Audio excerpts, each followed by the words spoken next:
안녕하세요. 원칙과 신뢰 송민호입니다. 오늘은 재미난 이야기를 해볼까 합니다. 말로는 재미난 이야기로 하지만 사실은 웃기는 이야기라고 할까? 아니면 기가 막히는 이야기라고 할까? 하여튼 일반 상식적으로 이해가 안 되는 이야기입니다. 기자는 지난 3월 세월호 쓰리섬에 대한 이야기를 들었습니다. 듣도 보도 못한 쇼킹한 사건에 깜짝 놀랐습니다. 2015년경 광화문 광장 내 세월호 추모 공간에 설치된 텐트 안에서 세월호 유가족 2명과 자원봉사자 1명이 쓰리섬을 했다는 소리는 쇼킹, 경악 그 자체였습니다.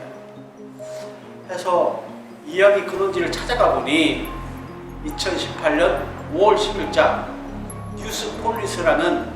뉴스플러스라는 인터넷 매체가 보도한 기사였습니다. 해당 기사를 캡처해서 세세하게 읽어보았습니다.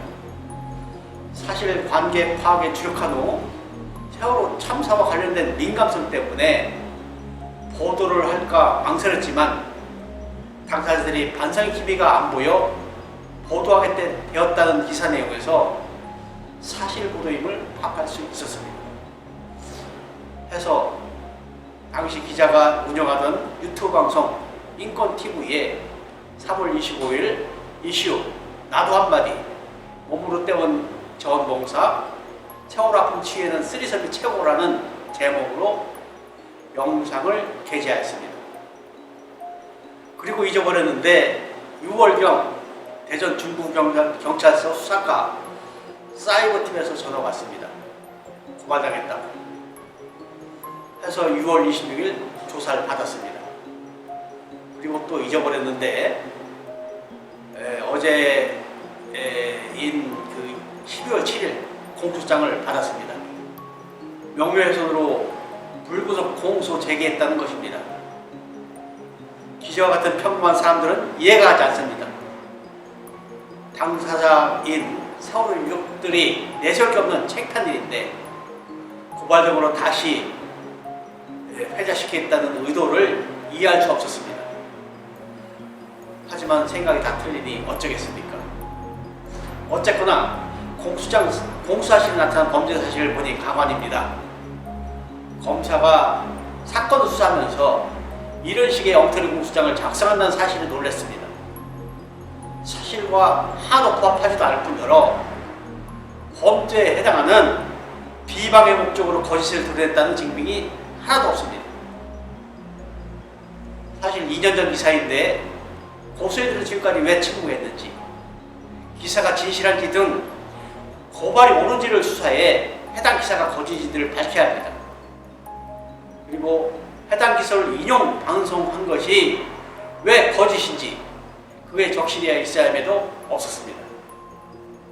그냥 글간대로 적시에 공소한 것입니다. 해서 즉각 공소사실을 인정할 수 없다고 하고는 하나하나 반박하는 의견서를 작성했습니다. 공소사실을 인정하지 못한 이유에 대해 의견서를 그대로 읽겠습니다. 첫째, 의혹 보도가 아닌 사실 확인 보도입니다. 범죄 사실에는 2018년 5월경 뉴스폴리스라는 인터넷 신문사에서 의혹 보도를 낸 이후라고 적시되어 있는데 동 기사는 의혹 보도가 아닙니다. 검사가 범죄 사실하며 피고인이 인권TV 유튜브 채널에서 2010년 3월 20일 방송했다는 세월호 광장 기남수역 유가족 텐트에서 운운해서 말했다고 합니다. 이 과정에서 B와 두 과정이 깨진 결과를 가져왔다고 하는 내용은 모두 뉴스플러스라는 인터넷 신문사의 2018년 5월 10일자 기사 내용입니다. 기사를 차근차근 읽어보시면 아시겠지만 사건 당사자는 A, B, C로 표시됐고 사건 당사자들로부터 사실 확인 과정을 거쳤으며 진상조사를 했다는 활동가 이름까지 적시될 정도로 사실 확인 보도입니다. 둘째, 피고인은 사실 확인 보도를 그대로 인용해 반영했습니다.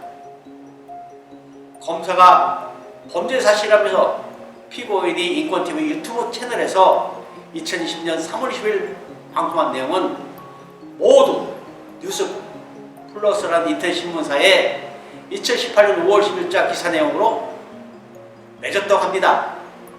또는 말했다고 합니다. 그래서 보도 시 기사 내용을 그대로 인용해 방송했습니다. 셋째, 비방할 상대가 없어 비방할 이유가 없습니다. 검사는 범죄 사실에서 일부 네티즌들을 중심으로 세월호 유가족인 피해자 이 땡땡 B 자원봉사자인 신 땡땡이가 위 이용 내용의 당사자로 기록되었는 바라고 적시했는데, 피고인은 뉴스플리스의 2018년 5월 10일자 기사 속에 ABC가 누구인지 관심도 없으며 알고 싶지도 않습니다. 당연히 비방할 상대가 없어 비방할 이유가 없습니다. 기사 속에 사건 사실이 있었다는 것만 관심이 있었고, 그래서 와 대단한 나라요 하고 감탄한 이슈라고 표현했을 뿐입니다. 넷째, 피고인은 거짓 사실을 드러낸 적이 없습니다. 검사는 범죄 사실 마지막에 사실은 피해자들은 광화문 광장의 세월호 추모 공간 내 텐트에서 다른 남성과 함께 성관계를 한 사실이 없었다고 적시했으나, 이런 내용은 뉴스플리스라는 인터넷 신문사의 2018년 5월 10일자 기사를 반박해 정정 기사를 내도록 하는 것이 옳은 방법입니다. 기사 내용을 그대로 인용 보도한 피고인의 범죄 사실에 적시할 내용이 아닙니다.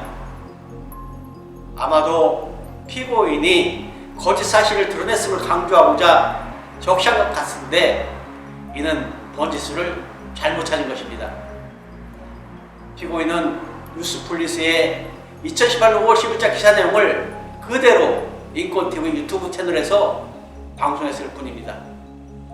방송 내용이 거짓이라는 것을 증명하려면 기사 내용이 거짓임을 증명해야 하는데, 범죄 사실에 뉴스플리스 기사가 거짓으로 판명됐다는 내용이 없습니다.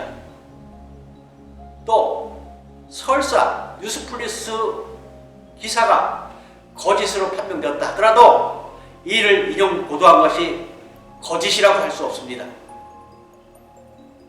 결론으로 공소사실, 범죄 사실에 명시된 내용이 사실과 하나도 부합되지 않습니다.